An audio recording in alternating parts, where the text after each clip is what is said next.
Hey, happy Friday. We have had the wildest volatility with mortgage interest rates and mortgage bonds over this past week. And it's such a perfect opportunity for me to share with you guys our process with locking in a rate. I'm sure you're aware, but VIP Mortgage is a wholesale mortgage bank, which means we do everything in-house. We underwrite, we fund in-house. It also allows us to offer very competitive interest rates.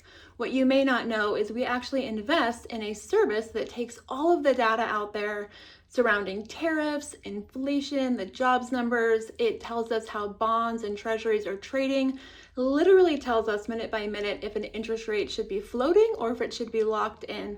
Floating just means that it's not locked in yet, and of course, locked means we have secured the interest rate for a client. Last week, from Friday to this Friday, we have seen mortgage interest rates tick up 0.5 to 0.75%. Well, last Friday, when we saw mortgage bonds take a turn for the worse, we immediately jumped in to our pipeline. Anybody that was floating, we got them locked in, which it allowed us to float their interest rate initially, but then lock them in at the best possible time. Of course, it is important to offer competitive interest rates, but I would say as equally, if not more important, is to know when to lock in a rate. And because we have this service, we spend so much time entrenched in the markets, it really gives us a solid idea on timing so that there's never a time where we're talking to a client and the interest rate is all of a sudden much higher than what they were expecting.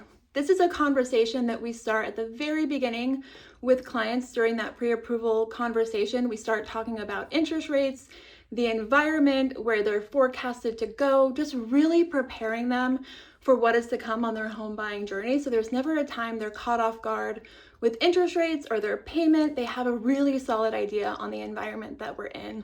So that is it, my friends. I hope you guys have a great weekend and we'll talk next week.